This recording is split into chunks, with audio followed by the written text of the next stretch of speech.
ఒక మ్యాజిక్ లాగా కనెక్ట్ అయితే మాత్రం సుకుమార్ గారికి మామూలు పేరు రాదు. ప్రతి డైరెక్టర్ వచ్చి సుకుమార్ గారితో పర్సనల్గా సార్ మిమ్మల్ని కలిసి మీరు ఎలా కన్సీవ్ చేశారు సార్, ఏంటి సార్ ఇలా తీయచ్చా సార్ సినిమా అనేది ఒక్కొక్కరు వచ్చి క్లాసెస్ చెప్పించుకోకపోతే నేను షర్ట్ తిప్పేసి మైత్రి ఆఫీస్లో తిరుగుతా. ఎప్పుడు కూడా మీ సినిమా రిలీజ్ ముందు మీరు ఫ్యాన్స్ని మీట్ అవుతారు, ఫ్యాన్ మీట్ జరుగుతుంది. ఈసారి మీ ఫ్యాన్స్ ఎక్కడి నుంచో అండమాన్, ఆ తర్వాత ఒరిస్సా, చాలా లాంగ్ నుంచి వచ్చారు, వెస్ట్ బెంగాల్ నుంచి కూడా వచ్చారు. సో మీరు ఈ మధ్య ఆ ఫ్యాన్ మీట్ కూడా పెట్టడం మళ్ళీ అది కొద్దిగా డిసప్పాయింట్ అయ్యారు ఫ్యాన్స్, అంటే కొద్దిగా బాగా లేదు. సో ఆఫ్టర్ రిలీజ్ తర్వాత ఏమైనా మళ్ళీ ఫ్యాన్ మీట్ ఎట్లా అంటే ఫ్యాన్స్ చాలా హార్డ్ కోర్ ఫ్యాన్స్ అసలు. ఖచ్చితంగా చాలా మంది ఫ్యాన్స్ వచ్చారు. ఏంటంటే పాపం ఆడియో ఫంక్షన్ అదే మన ప్రీ రిలీజ్ ఈవెంట్కి వచ్చారు.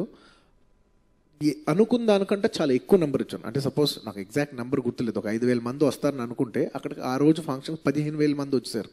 అండ్ అది కొంచెం ఓపెన్ గ్రౌండ్ ఉండటం వల్ల రావాల్సిన వాళ్ళు కొంతమంది రాలేకపోవటం, బయట వాళ్ళు రావటం, ఇలాంటి చాలా మంది వచ్చి గందరగోళం అయిపోయింది. కొంత ఇది క్రౌడ్ వరకు ఫ్యాన్స్ పరంగా మాత్రం.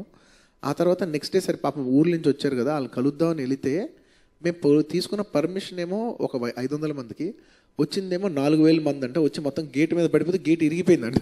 వాళ్ళు ఇంకా క్యాన్సిల్ చేసేసి ఇంకా మేము లొకేషన్ వెన్యూ అని చెప్పి సో అది క్యాన్సిల్ అయిపోయింది. సో నాకు కూడా ఎక్స్పీరియన్స్లో అర్థమైంది ఏంటంటే చాలా మన ఊరికే ప్లాన్ చేయట్లేదు, చాలా పోలీస్ పర్మిషన్తో చాలా స్పెషల్గా ప్లాన్ చేస్తే కానీ ఇలాంటి ఈవెంట్స్ చేయలేము. సో ఖచ్చితంగా స్మాలర్ గ్రూప్స్గా ఒక్కొక్కరిని కలిసి ప్లాన్ చేసుకుని సార్ నా ఫ్యాన్స్ నేను చూసుకుంటాం సార్ మేము మేము మేము మేము మేము అది వేరు మా ఆర్మీ అది.